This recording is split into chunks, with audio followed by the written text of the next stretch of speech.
c'est un auteur qui a une formation particulière, c'est-à-dire c'est un mathématicien et un philosophe. Je crois que c'est un auteur aussi qui est très connu en Espagne. Moi, j'ai travaillé plusieurs fois à Madrid et ailleurs aussi.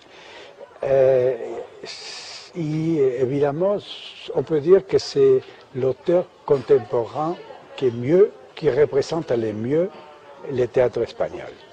Alors, je me suis intéressé d'abord à la lecture de ces pièces, et c'est comme ça que je commençais pour monter Himmelweg, la première pièce de lui, qui est basée sur un fait historique, mais comme toutes les autres, ce pas des pièces historiques non plus. Et en même temps, c'est un auteur qui a quelques thèmes qui sont des thèmes qui guident, disons, sa dramaturgie. Par exemple, la manipulation, les problèmes identitaires. Ce sont des pièces qui sont en même temps sociopolitiques. Ce sont des pièces aussi qui parlent des conflits et des situations de l'Europe, du monde d'aujourd'hui. Et ici, il y a une chose non négligeable non plus, c'est le sens de l'humour. C'est un auteur qui a le sens de l'humour et du contraste. Généralement, les situations sont tragiques, mais il y a toujours un contraste qui vient exprimer le contraire. Lorsqu'il y a ça dans un théâtre, je trouve que ça apporte une grande énergie et une grande vitalité qui m'intéresse beaucoup, non, comme ligne de conduite. Il y a le personnage historique, en fait la pièce est faite autour d'un personnage historique, l'écrivain russe Mikhail Bulgakov, mais en même temps, je lis dans le programme, vous dites non, ceci n'est pas une pièce historique. Est-ce que vous pouvez parler un peu plus là-dessus? Est-ce que vous pouvez nous parler un peu plus de Lettre d'amour à Staline? Oui, ce n'est pas une pièce historique parce que c'est une réflexion sur la situation d'un artiste qui était Bulgakov.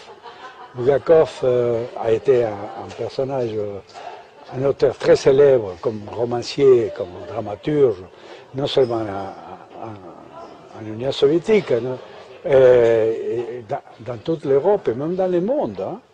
Et par exemple, son roman Le Maître et Marguerite a été traduit dans toutes les langues, et bien que pas, malheureusement, lui, il travaillait sur la satire, c'est-à-dire qu'il travaillait sur la grande tradition du théâtre russe, en somme. Mais la satire a été très mal vue pendant l'époque soviétique, surtout à partir de la mort de Staline, de Lénine. C'est le problème de Bulgakov en particulier, mais la pièce pose une question entre les rapports entre les pouvoirs et les artistes, et l'art. Donc c'est là où il y a une manipulation, et c'est là où effectivement le pauvre Bulgakov n'avait pas de chance, parce qu'il imaginait qu'il était rentré dans un système qui était un système ouvert, un système qui pouvait accepter la critique, etc. Donc les problèmes de fond, c'est ça. Et ces problèmes existent non seulement en l'Union soviétique aujourd'hui, mais dans des tas de pays. En France, on parle toujours des rapports entre Molière, par exemple, et Louis XIV. S'il n'y avait pas eu Louis XIV, Molière n'aurait pas pu écrire ces pièces, parce que la cour détestait Molière, justement parce qu'il se reconnaissait dans les fantoches des personnages qui dessinaient Molière. Alors, je crois que les rapports entre l'artiste et le pouvoir, c'est un rapport aussi politique. Et en même temps, c'est un rapport qui se prête, qui se pose dans n'importe quel type de régime, où l'abus vient généralement des pouvoirs, le pouvoir qui n'accepte pas la critique ou qui fait appel à quelque chose de terrifiant qui est la censure.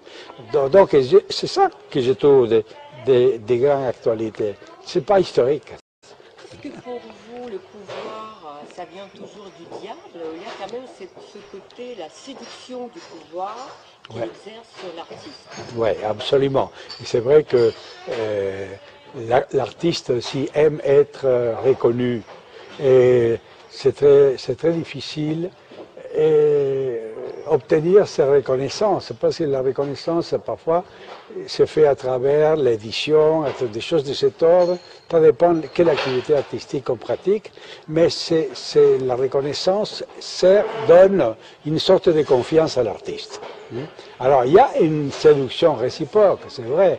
Il y a des personnes qui dépassent la limite, disons, de cette séduction, non? Et qui deviennent porte-parole du pouvoir, hein? Ou des intellectuels, qui, comme Neruda, par exemple, c'est pas ce qu'il a fait de plus intéressant, c'est un poète absolument génial, mais il a écrit une ode à Staline. Et il a reçu avec cette ode les prix Staline. Hein? Évidemment, lui, il était un militant marxiste, disons, reconnu, et il croyait, et il avait l'espoir que l'Union soviétique allait sauver le monde directement. Hein. Est-ce que dans votre version, Staline, qui a aussi un peu le diable, est-ce qu'il anéantit Bulgakov, ou au contraire, c'est quelque chose de beaucoup plus complexe? Non, je pense que la présence de Staline, c'est une projection, évidemment, de l'esprit de Bulgakov. Bulgakov, il est obsédé par Staline parce que, et ça c'est un point de vue historique, il a passé un coup de téléphone qui s'est coupé. Ça, beaucoup de livres parlent de cet épisode dans la vie de Bulgakov, mais effectivement, Bulgakov, il n'a pas pu... il pouvait rien faire.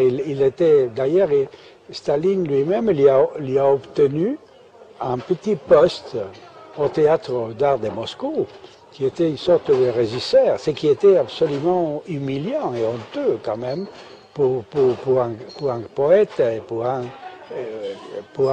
dramaturge de l'importance de Bulgakov. Non?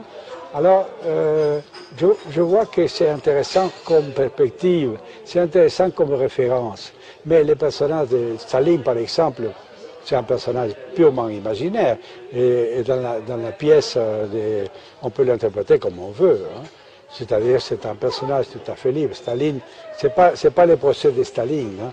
Pour faire le procès de Staline, il faut autre chose. Oui. Vous l'avez rapproché plutôt du personnage de Dostoïevski.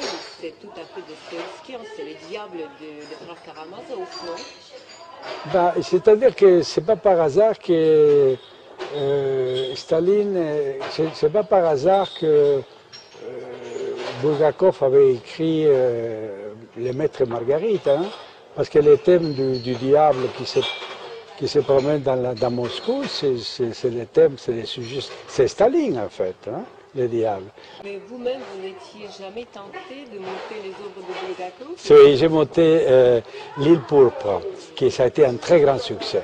C'était une pièce dont on fait allusion ici dans l'ouvrage, qui a été montée au théâtre de la ville, le théâtre de la Cité de Paris. C'était un très grand succès.